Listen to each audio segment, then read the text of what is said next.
विज्ञान हमें हमारे सब सवालों के जवाब देता है। वैज्ञानिक डेटा के जरिए हमने हमारे अस्तित्व का भी पता लगाया है। पृथ्वी हमारा घर है जहाँ पर हम मनुष्यों ने कई पीढ़ियाँ बिताई हैं। वैज्ञानिकों के अनुसार पृथ्वी पर 87 लाख प्रजातियाँ हैं, लेकिन इनमें से केवल 15% प्रजातियों को ही खोजा गया है। लेकिन आखिरकार ये सारे जानवर आए कहाँ से? आखिरकार धरती पर जीवन की शुरुआत हुई कैसे, जानेंगे हम इस वीडियो में। तो चलिए चलते हैं इस रोमांचक सफ़र पर। हेलो फ्रेंड्स, मैं हूं मोहित और आप देख रहे हैं साइंस एंड टेक्नोलॉजी विथ मोहित। इसे जानने के लिए हमें समय में थोड़ा पीछे जाना पड़ेगा। आज से करीब 4.5 अरब साल पहले चट्टान का एक बहुत विशाल सा गोला एक गर्म पिंड के चक्कर लगा रहा था। इस चट्टान के टुकड़े की सतह गर्म लावा से बनी थी, जिस पर जीवन का नामो निशान भी नहीं था। इस विशाल से चट्टान के टुकड़े ने एक ग्रह का रूप लिया तथा इसका एक चांद भी बना। इस वक्त पृथ्वी का तापमान बहुत ज़्यादा गर्म था।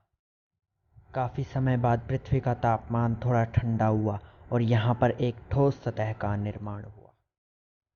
आज से करीब 3.9 अरब साल पहले इसने फिर से आग के गोलों की बारिश का सामना किया, जिसे द लेट हैवी बम्बार्डमेंट कहते हैं।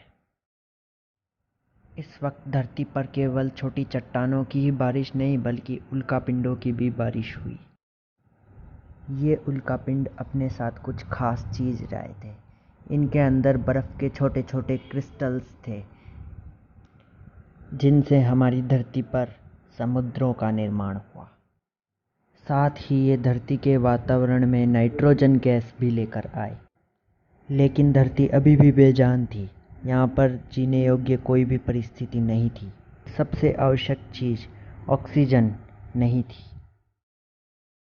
आज से करीब 3.8 अरब साल पहले हमारी धरती पर फिर से उल्कापिंडों की बारिश शुरू हो गई। पर अब की बार ये धरती पर केवल पानी ही नहीं, बल्कि एक अनमोल चीज़ लेकर आए जो धरती को जीवन देने वाला था। सूरज की गर्मी पानी के अंदर नहीं पहुंच पा रही थी, इसलिए कुछ प्राकृतिक चिमनियाँ पानी को गहराई में भी गर्म कर रही थी। और यहीं पर जीवन का पहला बीज पनपा। निर्माण हुआ सबसे पहले एक कोशिकीय जीवों का। ये बैक्टीरिया धीरे धीरे समुद्र में बढ़ने लगे और कुछ समय बाद पूरे समुद्र में ये बैक्टीरिया फैल गए। आज से करीब 3.5 अरब साल पहले और कुछ समय बाद ये चट्टान के टुकड़े में बदल गए, जिसे स्ट्रोमेटोलाइट्स कहते हैं। ये सूरज की रोशनी को भोजन में बदलते थे, जिसे हम प्रकाश संश्लेषण कहते हैं। ये एक उत्पाद को निकालते थे, एक गैस जिसे हम ऑक्सीजन कहते हैं।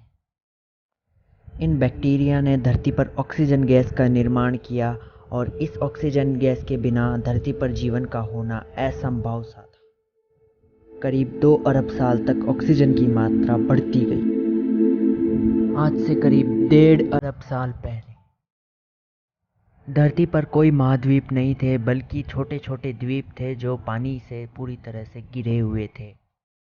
और तब धरती के क्रस्ट में हलचल होने के कारण धरती की सतह टेक्टोनिक्स प्लेट में टूट गई।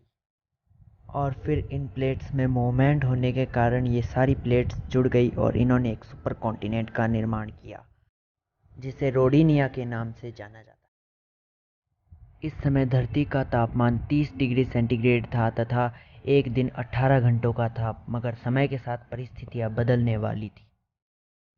आज से करीब 7.5 करोड़ साल पहले यह सुपर कॉन्टिनेंट 2 भागों में बट गया तथा धरती के नीचे का लावा ज्वालामुखी विस्फोट के साथ बाहर निकलने लगा। धरती के वायुमंडल में कार्बन डाइऑक्साइड की मात्रा बढ़ गई और धरती का आसमान पूरी तरह से कार्बन डाइऑक्साइड के बादलों से घिर गया। इन बादलों से लगातार अम्लीय वर्षा होने लगी, जिससे कार्बन डाइऑक्साइड सतह पर जम गई और फिर धरती पर आइस एज की शुरुआत हुई। यह सबसे लंबा आइस एज था। आज से करीब 54 करोड़ साल पहले धरती की सारी बर्फ पिघल गई। आज से करीब 46 करोड़ साल पहले पर अभी तक जमीन पर रहने वाले जीव पैदा नहीं हुए थे। इसका कारण सूरज की अल्ट्रावायलेट किरणें थी। पर अब धरती के वातावरण में एक नई परत का निर्माण हुआ जिसे हम ओजोन लेयर कहते हैं, यानी कि ओजोन परत। ये परत पृथ्वी को सूरज की अल्ट्रावायलेट किरणें से बचाती है और इस परत ने पृथ्वी को चारों तरफ से ढक लिया। टिकटैलिक एक ऐसा जीव जिसने पानी से बाहर निकलकर जमीन पर रहने का निर्णय लिया। करीब 1.5 करोड़ साल के विकास क्रम के बाद ये जीव पूरी तरह से जमीन पर रहने वाले जीव बन गए, जिन्हें हम टेट्रापोड्स के नाम से जानते हैं। लेकिन अब पृथ्वी पर अकाल पड़ा और पृथ्वी पर रहने वाली 95% आबादी नष्ट हो गई। केवल 5% आबादी ही पृथ्वी पर रह गई। आज से करीब 20 करोड़ साल पहले ज्वालामुखी विस्फोट से नए भूभागों का निर्माण हुआ, जिससे एक सुपर कॉन्टिनेंट बना जिसे हम पेंजिया के नाम से जानते हैं। और बचे हुए 5% रेंगने वाले जीव विकसित होकर डायनासोर और कई प्रकार के जानवरों में बदल गए।